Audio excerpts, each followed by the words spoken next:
took the cookie from the cookie jar.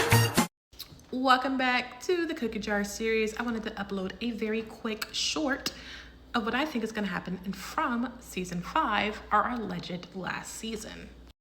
Fatima just revealed that she's a monster. Who knew? Literally anyone who watched the show knew. But besides the point, I wanted to predict something that's going to happen in Season 5, which is allegedly the very last season. Sorry, your girl's corporate up. I just got home from work. Girl's a corporate hoe now, okay? Period. Here's my very early prediction of Season 5. So my prediction is that Fatima is going to be able to turn on and off her monster changing ability. I don't think that she's fully a monster yet. I do think the more she uses it, the more it'll spread. I've seen theories like this before in other shows. I cannot pinpoint one off the top of my head. Please do not ask. But there'll be something to where if they use it, it'll spread a little bit. And then if they use too much, it'll spread all over their body. Actually, a really good example of this is the Wonder Foods.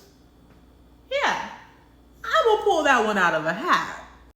So just like in the Wonder Foods, there's a character that uses his power. He's able to throw things, and the more he uses his power, the more he becomes, his heart becomes tainted, he turns to stone. I think we're gonna see a very similar thing happen to Fatima, to where it starts maybe in her arms, maybe her belly. We saw that little gobbledygook that was going on down there. Cisco had to get it checked out. She was not doing good.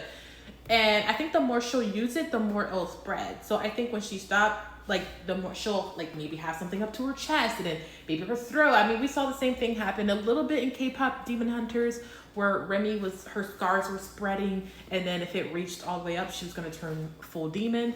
I think we're going to very much see that from Fatima too. It's very much a trope that happens in a lot of shows, so I think that's going to be repeated here. I also had a slight theory that this might be the first time they've escaped this cycle, that maybe they've escaped before, but I'm not really 100% sure on that one. The boy in white definitely does seem like an op to me. I do not think he's a good person. The only thing he does is says, oh, you can't take down the bottle tree. Okay, but tell me why.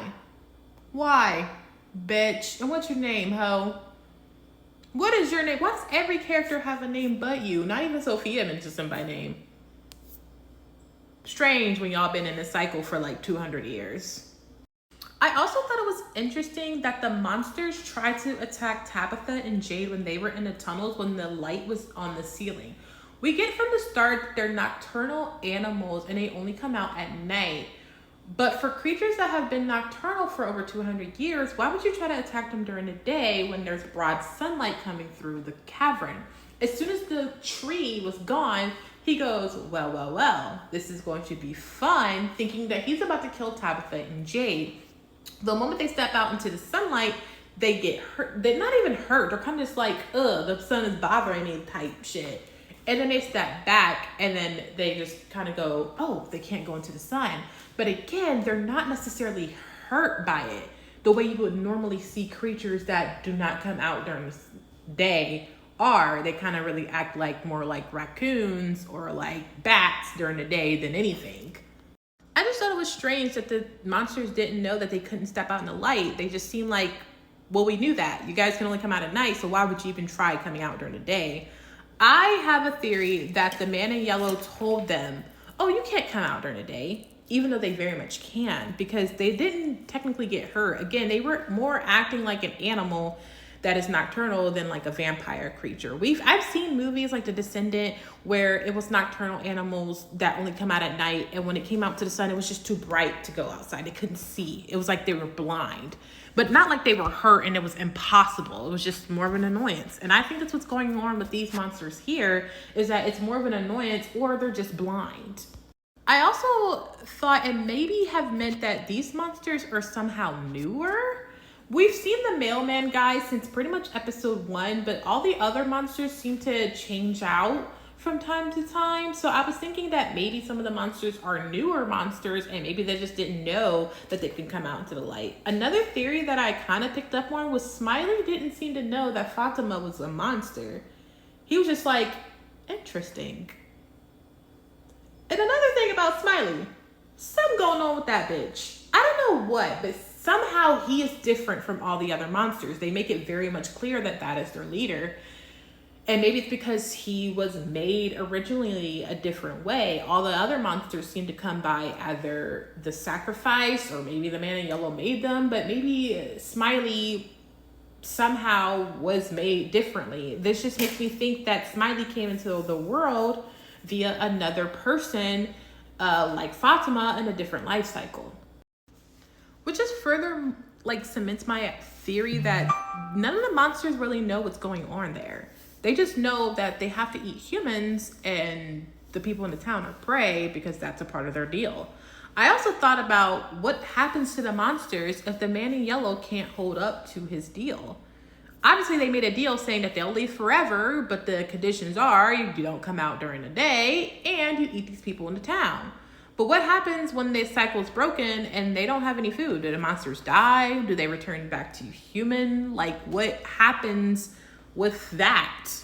I also want to throw in there, sorry this video is getting a little bit too long. I wanted this to be a short and it's no longer short. But anyway, someone mentioned on TikTok that Donna was an op, that there was a plot twist in the show Lost. And in the last episode, they kind of made me think that that theory is true. Donna was acting really weird. We haven't seen her do shady shit like this. And this episode really kind of started to put its boots down that Donna might be an op as well. She was just behaving really weird. Like, she specifically told Victor's dad to go to the sheriff's office to go see Victor after he was asking about bullets and a gun. What? Why would you even tell him that? What is going on?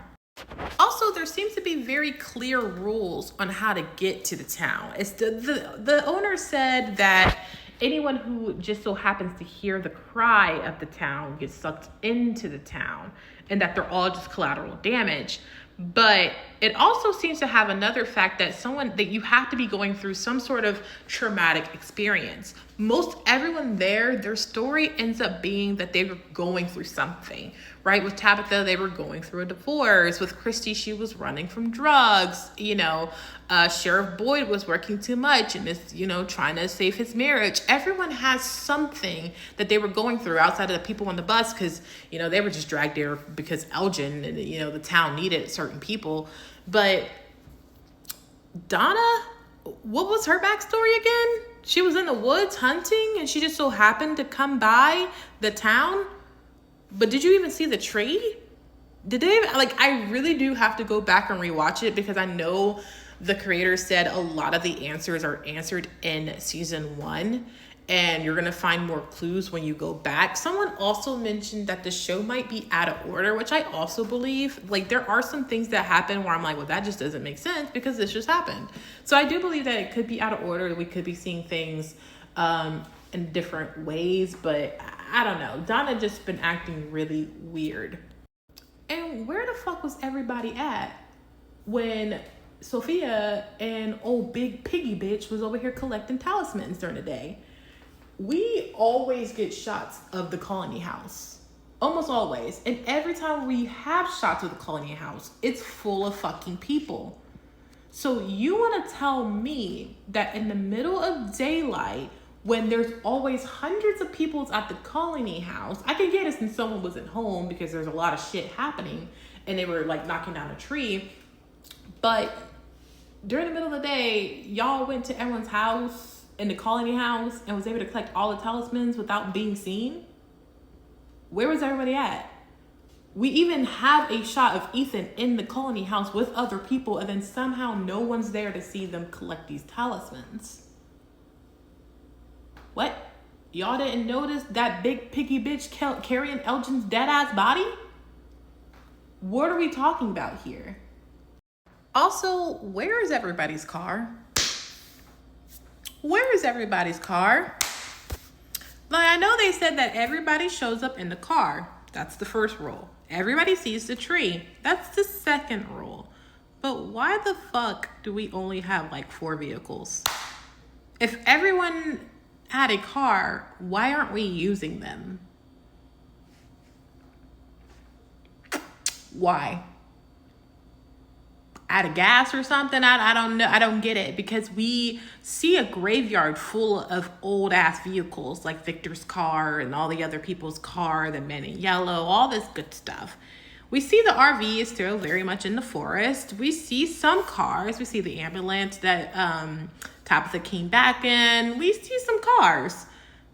But if every single person showed up in a car, we're not really seeing a lot of cars. Okay, we got the bus, okay. We had a van. What else? That's it. What happens to the cars? Do they, like, what happens? Like, I mean, they say they put them in the junkyard, but we saw a pan of that junkyard. Wasn't that many cars. That's a lot of people for not a lot of cars. And one more thing before I go. I also realized that the man in yellow had to have had an accomplice when Victor was a boy. So the man in yellow is currently working with the big piggy bitch to try to overthrow some people. This just made me realize that he has had to have had an accomplice before. This is what he's used to. When things aren't going his way, he decides to infiltrate the town, and he has to have someone, a traitor, work on his side. And I'm just curious of who that was in the last cycle. I thought maybe Miranda, because the man in yellow ate her last. And maybe, like, it was like, oh, well, now you get to go home. But what if it's Eloise? What if Eloise was the traitor? I just came up with this. Sorry. What if Eloise was the traitor from last cycle and he really did let her go home? We don't really know what happens to Eloise. I mean, Victor made it clear that he wasn't really sure if she died. But Henry doesn't really seem to know that she's alive if she is alive. So what the fuck happened to Eloise? There are some very specific plot lines that don't really get solved in the show. And I guess that's fine because the writers just kind of forgot about them, which is okay. It's been 4 seasons. But there had to have been an accomplice in that last cycle. The man in yellow has very specific rules that he needs people's help in order to make his plots move along. He was going to try to recruit Elgin, and Elgin said, fuck you, ho. After he did all that weird shit with the baby. So it's kind of like, huh? Pick a side. But, I mean, clearly had to have an accomplice. I think it could have been Eloise. I think it could have been Miranda or a random townsperson. But he definitely didn't do it alone. Anyway, that was my very short, not short prediction for season 5. If you want me to go into even more details of what I think will happen to season 5, let me know and I will upload a longer video because I have so many ideas and so many theories. But until then, baby. Granny told me I should pray, so I prayed and it took me far. Granny didn't play like keep your hands out that cookie jar. Now I'm looking up like I made it, but it took me long. She looking down like, baby, you know you a star, just prove 'em wrong. Baby, I'm a soldier, but my heart getting colder. Granny ass got the taker.